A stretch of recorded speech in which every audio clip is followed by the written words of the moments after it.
Oke, Assalamualaikum warahmatullahi taala wabarakatuh. Nama saya Muhammad Afif Yusairi bin Muhammad Said, wakil daripada bagian pencadang. Ini merupakan pembantu saya, Rajena, Nurin, dan juga saya punya simpanan, Firdaus. Oke, Tuan Speaker, saya teruskan dengan hujah saya yang pertama. Saya berdiri teguh di sini untuk menyokong usul bahwa ekonomi platform pada hari ini telah menyebabkan peralihan daripada solidarity sosial kepada anomi digital. Oke. Untuk memahami isu ini, kita boleh merujuk kepada pemikiran Emile Durkheim yang menjelaskan bahwa masyarakat yang stabil ini bergantung daripada solidarity sosial, sama ada dalam bentuk organik ataupun mekanikal. Namun dalam ekonomi platform pada hari ini, kedua-dua bentuk solidarity ini semakin runtuh. Hal ini karena hubungan kerja yang dahulunya mempunyai bersifat stabil dan berstruktur kini telah digantikan dengan hubungan kerja yang bersifat sementara, fleksibel tetapi tidak terjamin. Pekerja lagi tidak mempunyai hubungan sosial yang kukuh dengan majikan, malah hanya bergantung kepada pesanan sistem aplikasi semata-mata. Keadaan ini mewujudkan satu bentuk ketidakaturan sosial yang dikenali sebagai anomi. Selain itu, kita melihat daripada perspektif Karl Marx, ekonomi platform juga jelas menunjukkan bahwa eksploitasi terhadap pekerja, berlakunya eksploitasi terhadap pekerja. Dalam sistem kapitalisme modern ini, platform digital seperti aplikasi pengantaran telah bertindak sebagai pemilik alat pengeluaran, manakala algoritma menjadi mekanisme kawalan utama terhadap pekerja. Melalui algoritma ini, pekerja tidak mempunyai kuasa untuk menentukan pendapatan atau beban kerja mereka. Segala keputusan seperti pemberian order, kadar bayaran, dan penilaian prestasi ditentukan oleh aplikasi semata-mata ataupun sistem. Ini menunjukkan bahwa walaupun bentuk kerja telah berubah ke arah digital, corak eksploitasi terhadap tenaga buruh masih kekal berlaku. Sebagai contoh, di Kota Kinabalu, pekerja Grab ataupun Foodpanda seperti rider terpaksa menanggung sendiri kos pengantaran, yaitu minyak. Pendapatan mereka bergantung sepenuhnya terhadap jumlah pesanan yang mereka terima, dan mereka tidak mempunyai gaji yang minimum seperti gaji yang tetap. Gitu. Selanjutnya, menurut laporan MyGig yang disiarkan oleh Sinar Harian, pekerja gig di Sabah berhadapan dengan kos operasi yang tinggi serta subsidi yang tidak mencukupi. Karena pada baru-baru ini, subsidi telah dikurangkan lagi kepada 200 liter. Situasi ini jelas membuktikan bahwa ekonomi platform tidak menjamin jaminan kerja yang stabil, malah memindahkan risiko ekonomi sepenuhnya kepada pekerja. Oleh itu, Tuan Speaker, jelaslah bahwa ekonomi platform bukan saja mengubah cara kerja masyarakat, tetapi juga meruntuhkan struktur sosial yang sedia ada dan seterusnya mewujudkan keadaan anomi dalam kalangan pekerja. Terima kasih, itu dari saya. Terima kasih saudara atas hujah yang telah diberikan tadi. Saya Jaslirina Adriana merupakan Ketua Pembangkang pada hari ini. Bersama saya Sakira Balkis, Aidil dan timbalan kami Zilman Iltisham akan membidas hujah yang telah diberikan oleh saudara tadi. Pertama, pihak pencadang mendakwa bahawa ekonomi platform telah mewujudkan anomi digital yang menyebabkan pekerja kehilangan integrasi sosial. Namun, hujah ini gagal dari segi teori dan realiti empirical. Menurut Emile Durkheim, anomi merujuk kepada keadaan di mana norma sosial runtuh atau hilang sepenuhnya, menyebabkan masyarakat tiada panduan tingkah laku. Lebih penting lagi, Durkheim melihat anomi sebagai keadaan yang membawa kepada ketidakstabilan melampau dan dysfunctional social. Jika ekonomi platform benar-benar berada dalam keadaan anomi, kita sepatutnya melihat keruntuhan total dalam koordinasi kerja. Namun hakikatnya bahawa jutaan transaksi gig berlaku setiap hari dengan relatif tersusun menunjukkan bahawa sistem ini masih mempunyai tahap keteraturan sosial yang signifikan. Tetapi apa yang berlaku dalam ekonomi gig hari ini, terutamanya di Kota Kinabalu, tidak mencapai tahap tersebut. Pertama, kita melihat melalui lensa Karl Marx, isu utama dalam dunia kerja bukanlah ketiadaan solidariti, tetapi eksploitasi dan hubungan kuasa dalam sistem kapitalisme. Dalam ekonomi platform, memang wujud unsur kawalan oleh syarikat melalui algoritma, tetapi ini tidak bermaksud pekerja terputus daripada struktur sosial. Sebaliknya, mereka masih menjadi sebahagian daripada hubungan produksi yang jelas, malah kadang-kala lebih tersusun. Ini menunjukkan bahawa sistem masih mempunyai struktur, bukan keadaan tanpa norma seperti anomi yang telah diusulkan. Pertama, walaupun wujud fenomena isolasi digital, ini hanya menunjukkan bahawa pekerja menghadapi kesukaran dalam membentuk solidariti secara tradisional, bukan kehilangan solidariti sepenuhnya. Pekerja gig masih berhubung melalui platform, kumpulan media sosial dan jaringan komuniti yang secara tidak formal. Ini membuktikan bahawa solidariti masih wujud, cuma dalam bentuk baru yang lebih tersusun. Ini merupakan kajian oleh Vin et al. Pada tahun 2020. Kedua, dari sudut institusi, kewujudan badan seperti Kementerian Sumber Manusia, Malaysia dan Pertubuhan Keselamatan Sosial menunjukkan bahawa kerangka regulasi dan pelindungan masih aktif. Walaupun terdapat kekangan seperti birokrasi atau pelaksanaan yang tidak sekata, ini adalah masalah kapasiti dan kecekapan, bukan bukti bahawa norma sosial telah hilang. Ini juga merupakan kajian Suri 2020 dan Tassinari dan Macron pada tahun 2020. Tambahan pula, faktor seperti infrastruktur digital yang tidak sekata dan kos logistik yang tinggi di Sabah lebih tepat difahami sebagai isu pembangunan wilayah, bukannya keruntuhan struktur sosial. Sistem masih berfungsi, cuma tidak sempurna pada masa ini. Jadi kita perlu bezakan dengan jelas bahawa anomi bersamaan dengan ketiadaan norma, manakala realiti gig ekonomi masih ada tetapi berubah dan belum stabil. Ini bukan masyarakat tanpa norma, tetapi masyarakat dengan norma baharu yang masih mencari keseimbangan. Itu saja dari saya. Terima kasih. Terima kasih kepada pihak pembangkang. Sekarang saya akan teruskan usulan saya, yaitu pekerja gig tidak mempunyai perlindungan sosial yang mencukupi. Ini menyebabkan anomi, yaitu ketidakstabilan hidup. Menurut tokoh Max Weber, di mana dunia sekarang ini semakin moden dan mereka akan lebih sistem rasionalisasi, di mana mengikut sistem logik dan kiraan, bukan lagi hubungan manusia. Ini bermaksud dalam ekonomi platform, semua dikawal oleh algoritma dan bukan manusia yang membuat keputusan. Pekerja jadi macam robot sistem dan bukan manusia. Ini buat mereka merasa terasing. Kenapa dia terasing? Karena yang pertama, mereka tidak mempunyai hubungan sosial yang sebenar. Tadi pihak pembangkang sudah menyatakan mereka berkomunikasi dalam platform, tetapi kita memerlukan two-way communication antara mereka sesama secara fisikal. Yang kedua yaitu dikawal oleh sistem dan bukan manusia. Yang kedua, tiada perlindungan sosial yang kuat. Walaupun mereka ada SOCSM, mereka baru diperkenalkan itu akta ekonomi gig pada 30 April 2026, tetapi sebelum ini pekerja gig tidak dilindungi. Kenapa sebelumnya mereka tidak dilindungi? Sudah jelas bahwa ekonomi gig ini memang tidak dapat menjaga kebajikan mereka, sebab mereka tidak mempunyai majikan seperti pekerjaan yang lain. Dan kenapa juga baru muncul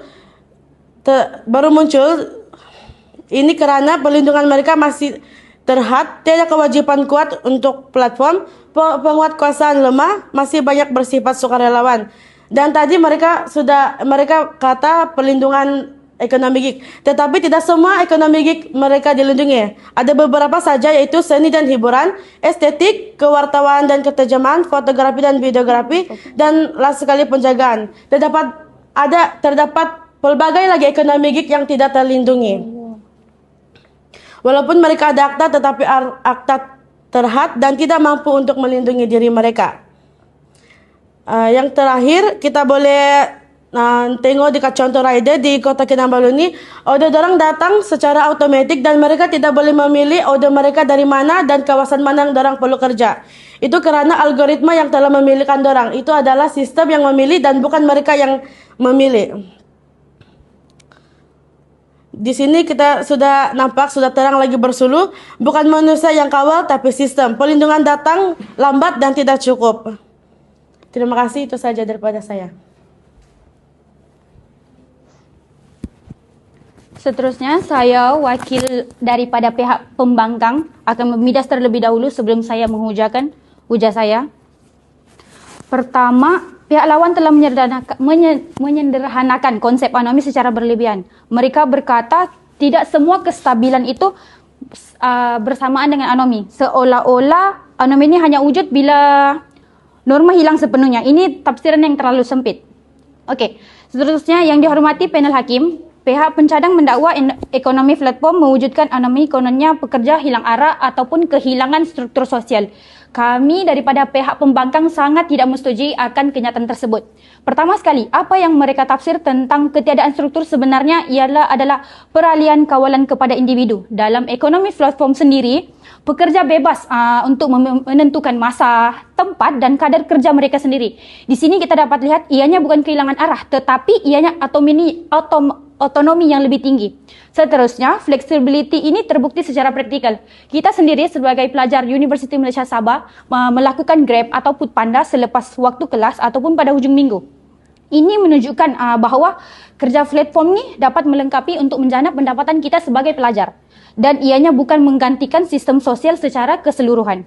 Yang ketiga, dalam kos sara hidup yang sekian meningkat, flexibility ini menjadi salah satu strategi yang sangat terbaik untuk menjadi definisi untuk bertahan hidup, di mana pekerja boleh menambah jam kerja mereka bila perlu. Sebagai contoh, apabila seseorang mempunyai pekerjaan tetap, dia melakukan kerja sampingan seperti Foodpanda ataupun Grab untuk menjana pendapatan yang lebih baik. Hal ini tidak ditawarkan dalam pekerjaan tradisional yang rigid. Seterusnya, yang terakhir, ekonomi platform mengurangkan risiko pengangguran mutlak. Walaupun dia tidak dikenali sebagai pekerjaan tetap, tetapi individu masih boleh menjana pendapatan dengan kadar segera. Yang ini boleh bertindak sebagai jaring keselamatan tidak formal. Sebagai contoh, apabila seorang graduan yang belum bekerja, tetap masih boleh menjana pendapatan sampingan melalui e-hailing atau membuat pengantaran makanan. Di sini saya dapat simpulkan bahawa dia tidak hilang arah, tetapi sebaliknya dia sedang menyesuaikan diri dengan realiti ekonomi.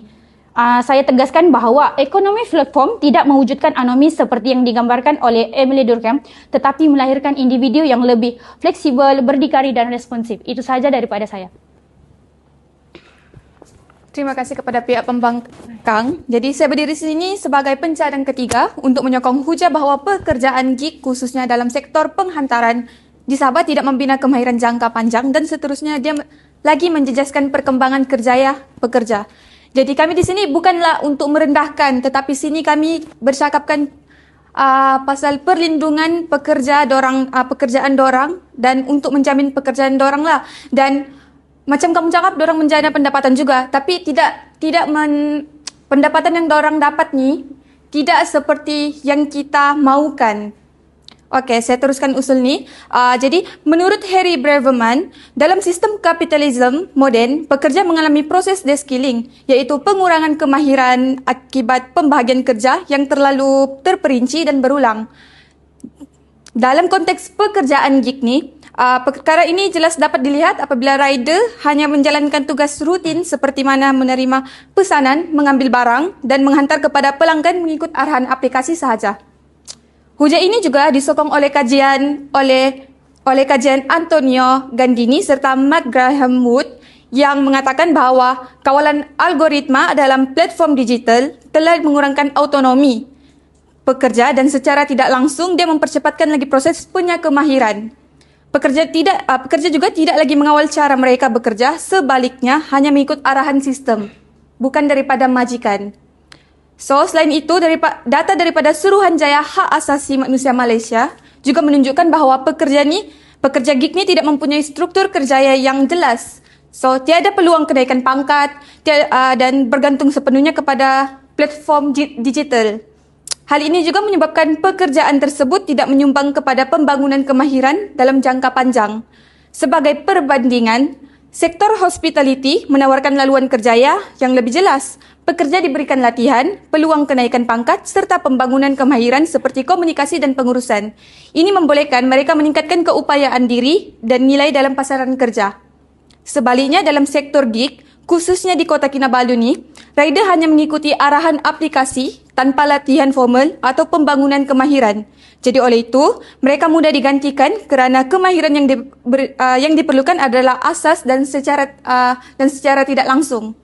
Kesimpulannya di sini, pekerjaan gig bukan sahaja menghadkan perkembangan kemahiran pekerja, malah menjadikan mereka terperangkap dalam kitaran kerja rutin tanpa masa depan kerja yang jelas. Oleh itu, saya dengan tegas menyokong usul ini dan memohon agar usul ini diterima. Sekian, terima kasih. Saya daripada wakil pembangkang, ingin membahaskan ujian yang diberikan oleh wakil pencadang tadi yang mengatakan bahwa pekerjaan gig ini dia tidak membuatkan kita berkembang. Daripada saya mempunyai hujah utama saya di sini ialah gig ekonomi ini merupakan sebuah peluang ekonomi di Sabah. Disebabkan di Sabah ni kita punya peluang pekerjaan itu kurang, pekerjaan formal. Jadi pekerjaan gig ini merupakan salah satu alternatif untuk orang-orang ataupun individu-individu yang susah untuk mendapatkan pekerjaan. Pertama, Sabah ni masih ketinggalan dari segi peluang pekerjaan formal dan ramai belia dan juga graduan seperti kawan-kawan kita ni sukar dapat kerja tetap selepas habis pembelajaran. Jadi meskipun dia tidak memberi kita direct secara terus memberi kita pembangunan daripada segi kerjaya, tapi dia memberi kita pengalaman asas dalam bidang pekerjaan. Tanpa ada gig ekonomi ini, pengangguran di Sabah ni semestinya akan lebih meningkat dan tekanan ekonomi akan lebih teruk, apatah lagi pada masa kita kini. Kemudian gig ekonomi ini juga sebenarnya satu benda yang bagus untuk masyarakat di Sabah kerana akses pendapatan segera dan inklusif.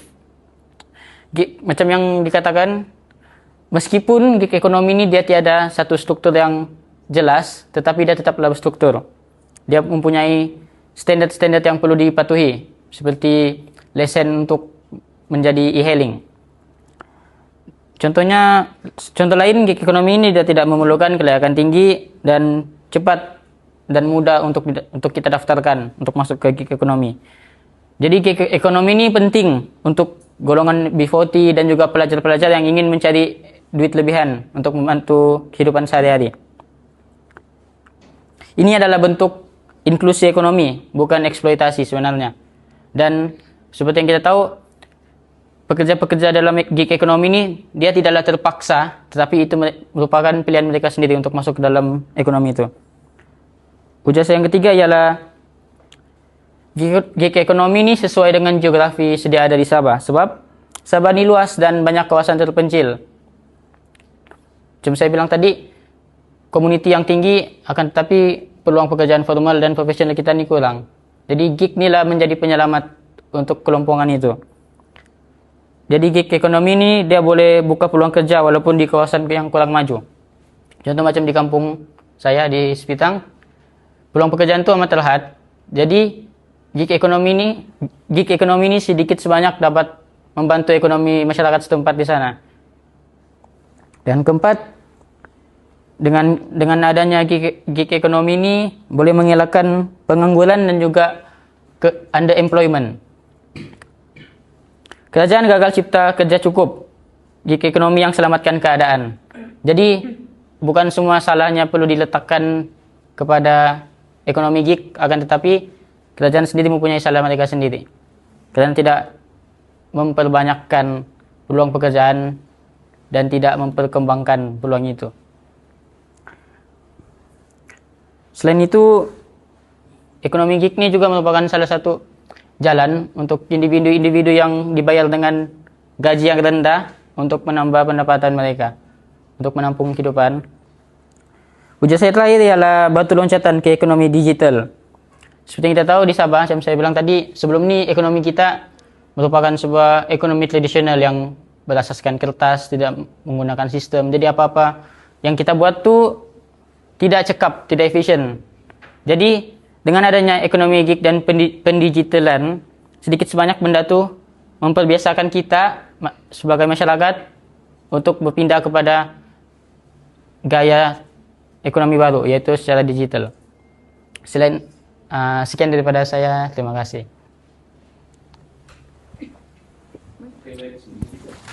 Saya ingin memberikan cerita sedikit tentang apa yang disampaikan oleh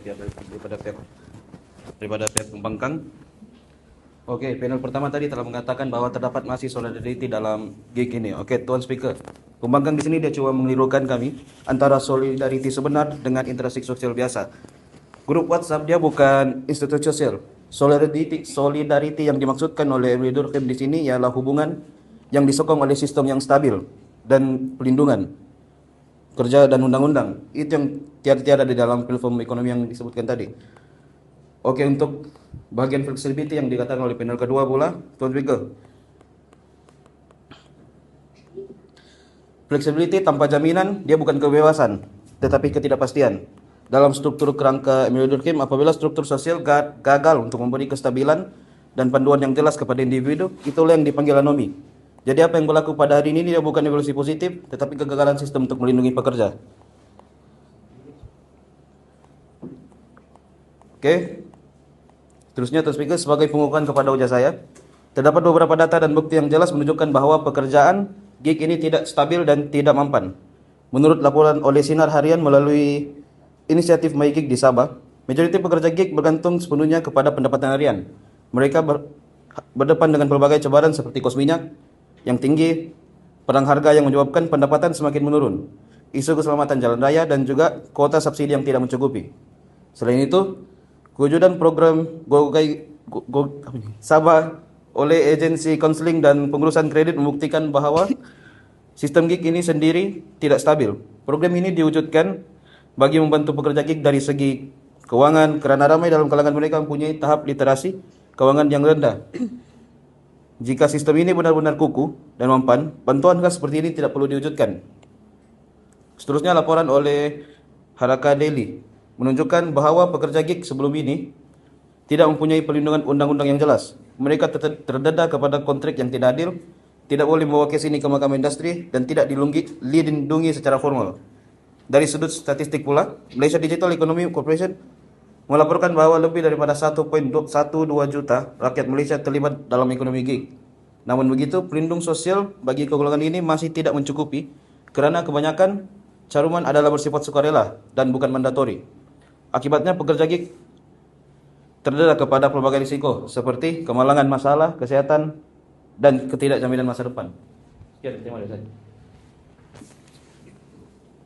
Bagi penutup pihak pembangkang pula, sepanjang perbahasaan ini kami telah menunjukkan satu perkara yang jelas di mana pihak pencadang gagal memahami kerangka sebenar teori Emile Durkheim. Mereka mendakwa wujudnya ekonomi digital seolah-olah telah runtuh sepenuhnya. Namun kami buktikan bahawa dalam ekonomi platform, terutamanya di Kota Kinabalu, norma itu tidak hilang tetapi berubah bentuk.